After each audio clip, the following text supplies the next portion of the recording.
Welcome to church. This is Charles Murphy here with Charles Villanueva, here to go through episode 3 of Hawkeye Echoes. You may notice that I am sporting both my Miles Morales mask today at the day after we got the first trailer for the new Into the Spider-Verse film, which is now we know is part 1, which is pretty cool. And I'm also wearing my U of M gear as U of M beat Iowa last night and is moving now into the college football playoffs. So I'm all right. Last night was a good night for me. I'm very excited. One of my favorite comic book properties got a cool sequel, and my all-time favorite sports team kicked ass. So I'm fired up. I had a chance to rewatch the episode of Hawkeye. I've seen it twice. I guess we can start off here, Charles. I think it's easily the strongest episode of the bunch so far. Without a doubt, I think it might be the most fun episode out of all the fucking Marvel TV shows we've gotten this year. As far as funness goes, I feel like the fun scenes per minute here is so off the chains. It's like, Clint's running through the fucking the aisles of the store, and then he jumps into the ball pit. It's like there's so much shit here that happens that makes you like, holy shit, he's really doing this. And of course, it culminates in that big fucking Pym particle arrow, which is like absolutely crazy. But yeah, I think like for the first 2 episodes, we complained that the action was pretty fucking lame, and that even some of the Netflix shows sort of dwarfed the first 2 episodes action in many ways. This one shows, okay, here's what we can actually do. Here's what happens when you adapt it. And I don't quite remember if I said last week that if I referred to something in the first 2 episodes as something close to Aja's sort of style, visual style, this was the closest we could get as far as getting that energy, getting that sort of, when they're fucking racing through New York, and then the banter they have, the banter Clint and Kate have, how he's not hearing her, and they're sort of just sort of going with it, and Kate says something, then Clint says the exact same thing unintentionally. It's just so fucking fantastic. And the trick arrows, I guess the trick arrows, my favorite apart from the Pym particle one might be the what do you call that, the fucking goo that comes out of the windshield, the putty arrow. putty arrow. That was so fucking funny. Did you have like a favorite arrow out of all the stuff they had? I loved the plunger arrow and the USB arrow. Like that Kate gets the USB arrow and she's like, what in the hell are we supposed to do with the USB arrow? Right, like that's what is that, straight from Avengers, right? Like from 2012 Avengers. She has no idea, because that's her origin is in 2012. I thought that was all really funny. I agree with you that it felt very Aja. When she shoots what's his face, they all panic because they think he's dead. Yeah. That's so fucking funny. Yep. No, this episode was, you're right, it was full of a lot of fun, a lot of excitement. It was frenetic, it was kinetic, but it also had probably the sweetest moments of any of the Marvel Studios TV shows as well. And some real deep and serious stuff, right? Like we get Clint with his kid on the phone, and Kate helping him out. We finally see Clint and Kate kind of connect a little bit. Even he's treated her like she's so annoying this whole time, but they finally connect. We had the sweet moments with Zahn McClarnon and the girl that played young Maya. Those moments where Willie is signing to her in her room. Those are so touching. And then of course, like Clint's conversation with Kate at lunch about him not being a role model. Man, there were some heavy moments in here too. So I think that's why it's such a strong episode, because it balances those things so well. I think for me, the whole sequence in the not sequence, but the whole scene in the kitchen when Clint's talking to his youngest, it is like you cannot watch that and not sort of feel for the dude. Where you think about it, think about the position he's in. He fucking loses his family. This is I'm assuming one of the first holidays he can get to spend with his family, and he's out doing the thing he needs to do, which is like fucking being an Avenger. And I like that the kid being understanding about it is like another layer of like sadness and sort of Yeah. bittersweetness of how the whole thing is. The fact that the kid's like, it's okay, Dad. You can be late for. It's okay if you don't come home for Christmas. You're doing your own stuff. And you can see Clint's face and sort of like, oh god damn. It's like this is the only. I finally get my family back, and here I am, fucking New York, and not even being with them. Any Yep. other person who lost their family will probably never leave their side, after fucking Endgame. And it's a nice touch, and I absolutely like how as we see, Kate and Clint's relationship go, it really sort of becomes. I think Kate is starting to look at Clint as a father as well, like a father figure in many ways. Yeah. Not so much as like a cool uncle, but like an actual person that she can sort of relate to. Clint wants to be with his kids. Kate's dad wanted to be with her. She, according to her, she was like a very sort of, steadfast, very, the dad fights for the right stuff all the time, and he loved her. So I absolutely love the dynamic there, and talking about father and daughter relationships, like you said, um, what's his name, Crazy Horse Willie, and Yeah. and and Baby Maya, who by the way looked exactly like Alako Cox. It's so crazy how they Yeah. got That was it that was to look. creepy. That was so crazy how they got that, and it's such a great dynamic because I like what's his name Zach McLaren, Zach McLaren. He's been great. Yeah. He's amazing in Fargo. He's fucking amazing in Westworld. He's in Reservation Dogs, which is absolutely amazing. There, he's so funny there. So it's pretty cool to see him sort of being the MCU, even though it's for like a bit role. I kind of wish he had a more sizable role here, but I think we're probably gonna get some flashbacks. But yeah, I mean the Echo stuff. I mean, what did you think about the whole Echo opening sequence?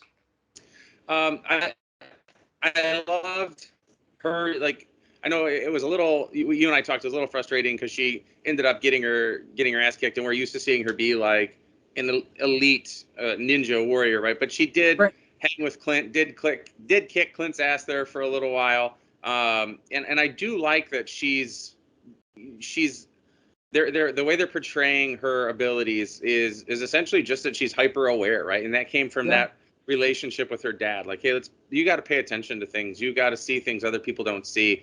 Um, and so I'm okay with what they're doing with her. I think she's a badass. We watched her in the boxing ring, which is, if you guys didn't read the Daredevil run where she was introduced, she was boxing a big dude and just beat the shit out of him. So that's Right. like a very page to screen adaptation. The boxing ring is also in that run famously where she shoots Kingpin in the face at point blank range. Right. I don't think we're going to see that happen in the Disney Plus PG-13 series. But I'm okay with what they're doing with her because they're making her um, still very very capable, Yeah. but also it is frustrating to see her be a little bit. It's certainly not nerfed or dwarfed or anything, but she should. Someone like Clint, even as capable as he is, should just be someone she cleans up pretty quickly.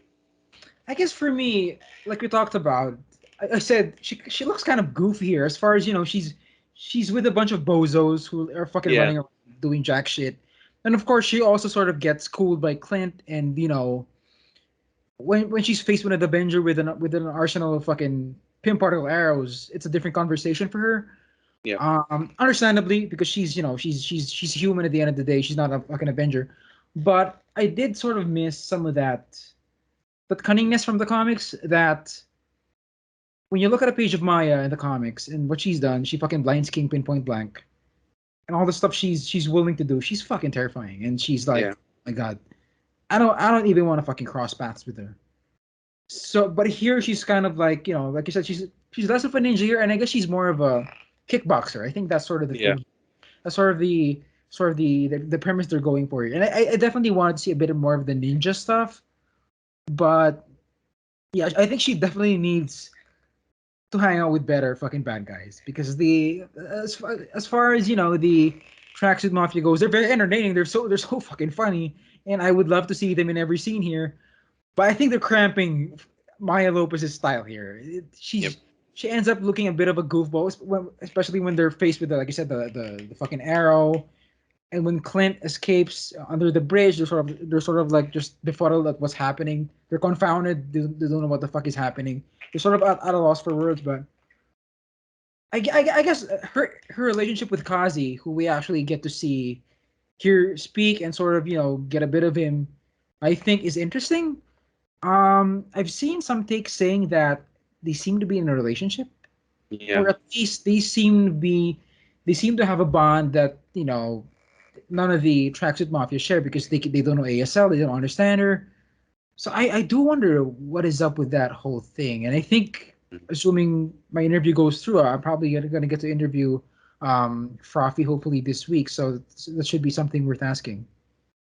Yeah, and it is a little disappointing. Like I still we're halfway through here, and all we've gotten out of Kazi is that he knows that he worked for Maya, and he's certainly missing like that psychopath, sociopath edge that he had in the comics, which made him such a cool and terrifying character.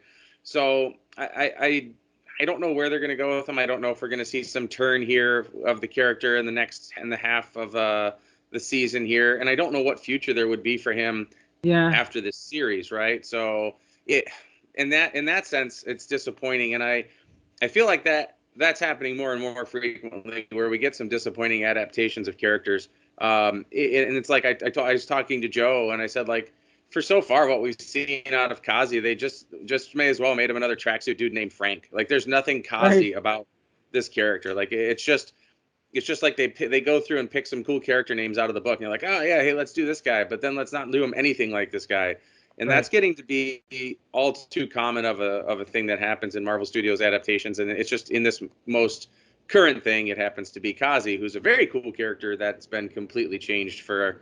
I guess we'll have to wait to see the whole series before we know if he's been completely changed. But yeah, so far it doesn't seem to make a ton of sense what he does. He's just another one of those guys who happens to have a better relationship with Maya. Yeah. There's not much space for him to actually do some cool clown shit. Like I don't think there's any chance we're gonna see him in the face paint and all that. I just don't see it. Like I guess there is a version of this where her and Maya are sort of vying for control over the fucking tracks or whatever portion of New York the Kingpin has promised them. I could see something like that where he actually has a fucking face paint and all that. But yeah, I think especially now we're gonna. It kind of seems like we're getting Yelena next week just based on Mm-hmm. the mid-season trailer. Yeah, there's no fucking space for him, and it's so the most absurd thing in this episode is fucking Kate Bishop typing in the dude's name without a misstep, without misspelling his name. That's so fucking crazy. It's like, oh my god, it's so crazy. When she types Kazi, you're kind of like Kazi, and then she spells out the name. It's like, oh my god, wait, what's happening? Yeah, and It's how she so even knew his last name. Clint knew his first name. How she ended up knowing that the yeah. last name was too. That bothered me as soon as she started typing. I was like, how is that a thing? But those are things that I notice and they bother me, but I just try to ignore them because in the end it didn't end up meaning anything, right? Like Right. they find out he works for some shell corporation. Okay, cool. I mean, speaking of Yelena, I guess Clint name drops the Black Widow as sort of being the culprit for the murder of of Ronin. Yeah. So I do wonder if that name drop. I'm sure Maya's sort of thinking, "Oh my God, Black Widow, fuck Black Widow." Do you think that's gonna play into the next few episodes when Yelena comes in and then Maya sort of maybe they have like a triple threat or like fatal four-way match?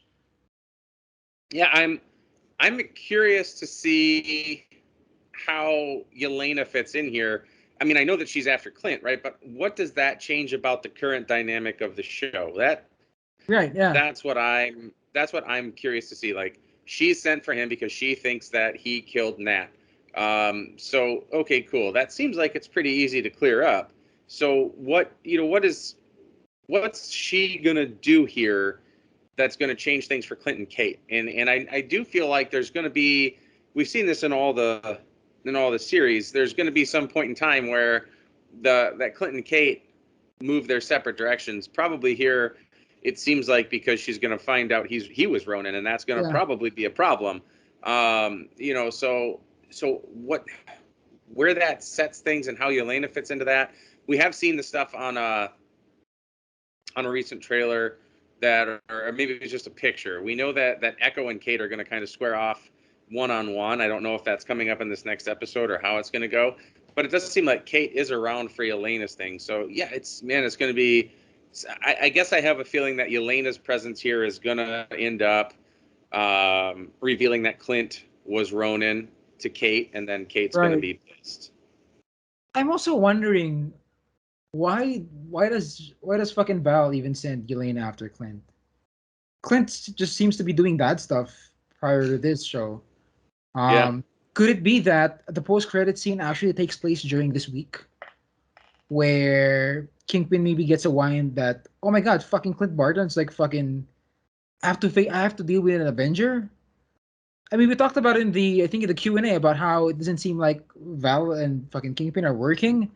Yeah. But I do wonder why Val sort of enters Clint's orbit at this point, because it kind of seems like there's nothing to get from him, especially for someone like her. It's kind of what the fuck do you want with Clint? I mean, he's doing nothing. He's like fucking, he's paying for Chinese food for his family. It's like there's nothing. Yeah. Like what could Val possibly want from Clint? It's because the Black Widow post credit scene makes it seem like she's sending Yelena to kill him. Like it's not like she's sending him to snag him up. You could see her wanting Clint to be a part of the Thunderbolts, to run her team, right? Like that's in the comics. Clint is at one point on the team, but that's not what it seems like the setup is here. It seems like they're after him to kill him. Yes, I'm guessing. I mean, it goes against what we think about Kingpin and Val, but now that I'm thinking about it, it's sort of like, oh, maybe whoever's running the thing asks for help, an Avengers level sort of, character that could fight an Avenger, and Val ends up with Yelena. I guess that's the most sensible thing, I guess. Or maybe, what's her fucking name? Vera actually sends for Clint. Sends messages Val. Oh yeah. I feel like or Jack. Maybe they know Val. Yeah. Right. I feel like that's interesting. I could see that happening.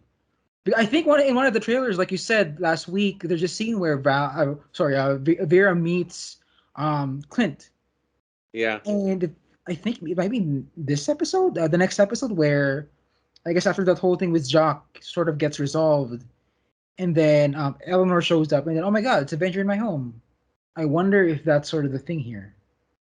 Yeah, that's all. That may be the biggest mystery left in the show. Hey, speaking of Jock, what do you think about the thing where, Clint gets caught by him? Do you think there's something to that, or how do you think is that going to get resolved? Well, it's funny. Arlen and I were talking about this yesterday because she was writing her primer, and her sense of what's going to happen here is that what Jack does with Clint here, I don't know if Jack knows that Kate's in the house. So it'll be interesting to see if like Clint tries to fight and Jack fights back, that it'll be more evidence for Kate that of what she believes about Jack, right? And so I thought that was a pretty good thought, and I'll be curious to see if that's how it goes. But obviously, I think it's going to get resolved pretty quickly, and it's where they leave one of those cliffhangers, and you're like, oh, okay, and then you get back to the next episode, and it's over within the next 10 seconds. So he is, by the way, I don't think it's very tense. I think he's carrying the Ronin sword. Yeah, it's definitely the Ronin sword. It's gonna be an interesting conversation. How'd you get that? How the fuck do you have that? And yeah, I mean, I was sort of hoping that as soon as Jock points the sword at him, I was sort of hoping for Clint to say, "Hey Jack, how are you? Haven't seen you in a while." Yeah. Some shit like that. Oh my god. I was sort of waiting for that needle drop and that, oh my god, they fucking know each other. But they didn't do it, so it's kind of a bummer. But I guess for us fans who want to see some sort of connection between the two, yeah, it's kind of like, yeah, not gonna happen. Yeah. What do you go ahead. I was really surprised, and I don't know if you want to talk about it now or at the end. I was really surprised at how quickly they just gave up holding on the surprise of Vincent D'Onofrio and Kingpin being in the show. It's so like funny. It's so dumb. I know that they thought like, hey, this is a pretty small thing and nobody's gonna notice it, but like it was clearly Kingpin. And if you know the comic book relationships, and then when you listen to the show, it's clearly Vincent chuckling. Like it could not be any clearer that that's who that is. and so like, yeah, we've got to wait a week till we actually see him. But I was shocked at how fast they just went from this is some huge guarded secret to you know what, fuck it, it's Vincent, he's back, we'll see him soon. I guess to be fair, for you and I who've known about this for what, 6 months now, maybe even more. Yeah. It obviously doesn't come as a surprise. And obviously, if Reddit didn't break that, I guess everyone would fall into a frenzy this week just hearing that voice. Well, And sort people of would like be that. arguing about whether or not it was him is what would be happening, because Right. maybe someone would think it was Samuel Jackson, like they did when Blade spoke at the end of Eternals. Maybe that would happen too. But yeah, I mean, speaking of Kingpin, it is interesting to see. We talked about this during the Q&A, but it is interesting to see him sort of seemingly be a small fish for once. Yeah. I don't think Willie Lopez is any. I don't think he's a big fish in the New York crime underworld at this point, and the fact that he can get Kingpin to babysit his kid, it kind of seems like they're at least on the same level. Because if Kingpin's your boss, or maybe Kingpin is his boss, and he was sort of like, okay, Willie, do your thing. I'm gonna raise your kid because she's a badass. Like, could probably use her down the road. It could be that thing. I mean, that was sort of the setup they had in the comics, but we talked about it in the Q&A that what if, in the 5 years, that's sort of when Kingpin goes into power, and that's why he has a hate boner for Ronin. Who knows? But it's interesting to see Kingpin in this way and not sort of the we shall not say his name. We do not speak his name in Daredevil, which I thought was interesting. Yeah, and I think the other part of that too is, and we didn't talk about this yesterday because I didn't think about it till right now. We said maybe during that 5 years, that's how Kingpin came into power. The other that is, what if Kingpin came into power as a result of Clint killing someone who was in charge? Like what if Clint has like unwittingly put Kingpin in a position of power by killing whoever it would be, like ostensibly you could say it's Rigoletto. We don't know who it would be, but what if that is a backfire of Ronin going through and killing House, is that he put a terrible guy, an even bigger, that old saying, like if you leave a vacuum, something worse is going to fill it, right? What if that's what Clint did? It's interesting because sort of the premise here is that fucking Willie is, I don't know, it's just so interesting to see Willie sort of lead a small crew that might be big fish actually or not. It's not quite certain. I'm so confused here on what exactly is happening here with the Tracksuit Mafias. I don't know what their aim is. I guess that's the problem here, is that it's not clear what they're up to. It's not like in the comics where, of course they're assholes. They're fucking hassling the fucking neighborhood. They're asking for money and all that. Here, they just want the Ronin suit, and it doesn't. And the watch. And honestly, it doesn't seem like there's anything fucking illegal going on apart from the fucking shady black market thing. There's no sort of sense here of why this crew is fucking evil. And I don't know. It's kind of a bummer that we're not. I guess that's one thing the Daredevil show did really well, is you can actually see what the fuck these people, the Russians, the Hand, the fucking Madame Gao's crew. You could see how everything comes together, and it's fucking terrifying. It's actually destroying and eating up, the fucking neighborhood. And here it's kind of like, what's happening? They have a secret base, and they hang out in tracksuits. There's nothing super fucking illegal going on. So yeah, it's kind of weird, right? Like they were in the comics, they were shaking down the locals and extorting them and stuff like that. And here, they're just, we don't know what they're doing at all, short of looking for this watch, and we don't even know what the watch is yet, right? Obviously, that's crazy. I mean, obviously, it's got there's some reason Kingpin wants it. That's why they're doing whatever they're doing. That'll be an interesting thing to find out whose watch it was and why Wilson wants it. But yeah, you're right. They're not really well developed at all. That's why I said, like, I guess that fits in with what I said about them being stormtroopers. They're just completely undeveloped. They're funny and they're inept, but I guess that's all part of the design here, is to leave us guessing as to what's actually going on. Yeah. Do you think we're still gonna get Eleanor as Madame Mask? I know that was sort of like the I guess that was not like a confirmed thing, but that was something we talked about before. Like, oh my god, what if Eleanor's the bad guy? We heard Yeah. that Madame Mask is here. What if that's her? Like, how do you see this Eleanor thing panning out in light of it all? Well, I do feel like it's super fishy that Kate's dad died off screen and we didn't see what happened. I could see her having killed him if they were fighting. I totally could see her being in cahoots with Kingpin, and finding out that that she is Madame Mask. I know when the direct ran that, they said that they were sure that there was a different role, and I asked, and they said it wasn't. It was a separate role. It was Madame Mask and not Kate's mom. They said they were two different roles, and it feels kind of like that's not possible anymore. Like how do you just introduce Madame Mask now out of the blue, right? Like that shouldn't work in these last 3 episodes with all we have going on. So if they were right with their scoop, then that just leaves you at a point where Mhm. Eleanor is Madame Mask, right? I mean, there are still some aspects about this that sort of indicate that there's like a big corporation fucking thing going on here because Kazi is employed by what? Sloan Industries or Yeah, something like that. yeah, And so there is some sort of there's an aspect of that where, oh my god, who's employing him? Oh my god, there's another shell corporation. Who's behind this? And I don't know. It's like at this point, I do want to see Kingpin here be sort of the big bad, but at the same time, the idea of Madame Mask is super exciting for me as someone who's sort of followed that fucking rivalry between Kate Bishop and her in the comics. I feel like that mm-hmm. is something you could actually do. And Madame Mask in the comic is big fish. She's fucking Yeah, she's like a crime lord up there. She hangs with Doom and all that. She's part of that crew.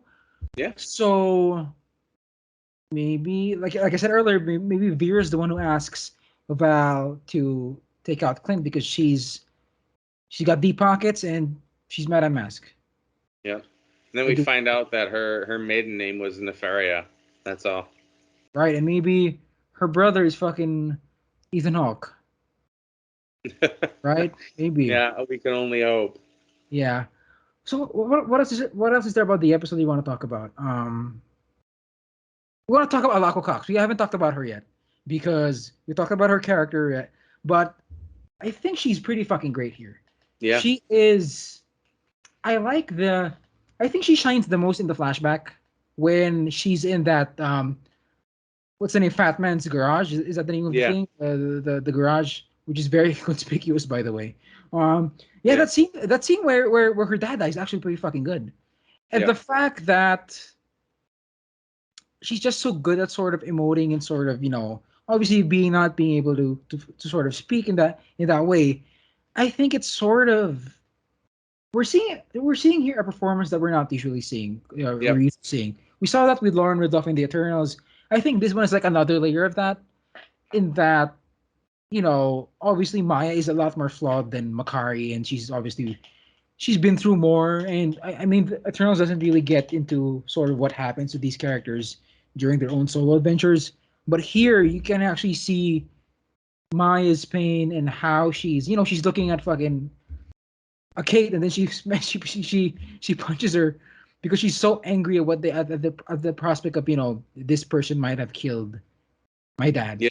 Yeah. And I think the performance is interesting. I'm not fully sort of on board with the idea that, oh my god, that's why she has a show. I'm still waiting for that moment that will prove to us Yeah. why she has a show. But this one is pretty good. Yeah. I mean, she's certainly, like you said, very adept at emoting, um, with body language and with her face, right? Yeah. You're always sure what she's feeling, and I think like she's very interesting looking. She's got like when she's fierce, when she's angry, it's very very intimidating and it's very Yeah. believable, right? And I think that's has she even smiled yet? Like she's always so intense, and she's very interesting in that regard, that like she's passing that intensity off very very believably. I think that maybe the only time she smiled was when she was in the boxing ring and Right. knew she was about to kick that guy's ass, right? So she's portraying this incredibly intense and driven character, and I'm buying every second of it, right? Like, and like you said, the little things, her going to choke Kate, and that relationship that we see built up with her dad, and she is very good in this scene where her dad is dying. I mean, she's selling it for me. I agree with you. I don't think we've seen like, hey, this character deserves her own show just yet, but we also know that there's a lot more ahead for her. But I mean, the intensity that she's bringing to the role is special, and it's not something like you just mentioned. Makari in Eternals, and Lauren Ridloff was awesome, but it's not easy for everybody to do that, because then the other counter example in Eternals is Barry Keoghan in Eternals just about put me to sleep every time he was on the screen, even when he was attempting to be intense. And you're not getting any of that from Alaqua Cox. I think she's doing a very good job of being fueled by revenge and anger and hatred, and I buy it when I see what she's going through. So yeah, I think she's done really well. I obviously, we know she's going to get a lot more to do, and we'll see how she handles all of that. But yeah, I think she's great. I think that she's for sure having fun doing this too, right? Like that's one thing you can tell too, is that she's bought into the performance, and she's enjoying herself in what she's getting to do, which is really, really cool. So we have 3 episodes left, 4, 5, 6. The scenes that we're still missing are the black tie event where shit goes wrong, the Rockefeller ice skating rink fight scene. Yeah. What else are we missing here? I think those are really the big ones. I think the Rockefeller thing is going to be Elena, right? And I would imagine the big black tie thing is going to be Kingpin. That's interesting. That's interesting. You think Elena's gonna fight them in fucking Rockefeller Plaza? What did that TV spot made it look like? They were for sure outside. Maybe they weren't at the ice skating rink, but they were outside when she gets them. Because we see her in the mid-season trailer where she's wearing the super adaptoid sort of a fighter, which is very fucking cool, by the way. That's a cool callback to the comics. Imagine seeing that and then not knowing who that was. I think we're missing. They're definitely withholding something here that they haven't shown in the trailers. It seems like there's some big scene. I don't know what. Yeah, there's a big scene here that they're withholding because the black tie event and the ice skating fight scene. For all we know, that could be in one episode, right? Yeah. For all we know, that party could be in Rockefeller Plaza, and then they jump there. They have their suits ready and they fight. That could be the thing, but yeah, I'm pretty fucking excited. This episode sort of it changes my tune on the show in a lot of ways, because in my review I was very lukewarm on it. Last church episode I was very lukewarm on it, but this one I'm kind of like, fuck yeah, it's so fun.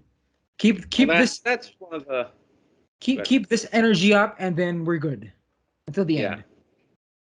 That's one of the things that's really silly about, like, you go to Rotten Tomatoes and whatever score that Hawkeye has is based off the first 2 episodes, right? And it's so silly. And I don't, and that's where people make up their mind about the thing. So I don't fault Disney, for not sending the full season, right? Like, I understand why they don't do that. But I fault places like Rotten Tomatoes for allowing people to get scores and to receive feedback and input and to make decisions based off of 1/3 of a product. That's so silly. Right. So arbitrary. And it's great. It's a big TV problem. I mean, anything you see about TV, you see a review for TV, as someone who does review TV, I'll be the first to tell you that it's not a fair assessment of the fucking show. Yeah. So even when when I was writing the Hawkeye review, I was sort of like, do I write this as if I'm talking about this whole show? It's kind of not fair to talk about the whole show. It's about the first 2 episodes. So it's always a hard thing that the system, man, it's just fucking rigged. It's just not fair to the fucking. Especially when you are changing directors during the course of the series, right? Like, the first 2 episodes are Rhys Thomas, and then you have episodes from Bert and Birdie who are doing completely different things. It really, and tonally and thematically, those things can be very different and feel very different. And it's hard, but yeah, this episode was exciting. Like you said, if the pace keeps up like this, if the the interactions with the characters keep up like this for the next 3 episodes, it's going to be among the best things that Marvel's done in 2021. Is this the first Marvel Studios live action show done by multiple directors? No. Because WandaVision was Matt Shakman. Yeah. Falcon and the Winter Soldier was what's her name? What's her name? Carrie Scogland. Carrie Scogland. The entire Carrie Scogland, the entire season. Yeah. Loki so was maybe, and yeah, so maybe it is, because I know what I was thinking was the different in Miss Marvel, but Miss Marvel right, yeah, also different. So yeah, I think so. Yeah, I think this will be the first one with different directors. Yeah, so I wonder why Bert and Birdie didn't do that. I mean, I think I'm gonna get to interview them. I should probably ask that. As far as why not direct the entire show? What is the plan over there? What was sort of the mission statement as far as switching directors mid-season? But I hope they do end up directing the last 4 or the last 3. Sorry. No, Rhys Thomas comes back and does 6. I'm pretty sure. Oh, so it's 3-3. Huh. Yeah, that's sort of a bummer because I would have loved to see Bird and Birdie just take over the whole thing because this is super fucking fun, and she nails they nail the whole premise of, as far as bringing David Aja's action sequences to life. They fucking nail it. Yeah. I hope they do the fucking black tie Lethal Weapon, Die Hard sort of sequence. I hope that's theirs because that looks super fucking fun. So fingers crossed. I think we're good. I think we covered it. All right. Thanks, guys, for joining us for another episode of Church. Charles and I had a blast breaking down episode 3 with you. We thank you guys for all your continued support. We'll talk to you again next week. Bye.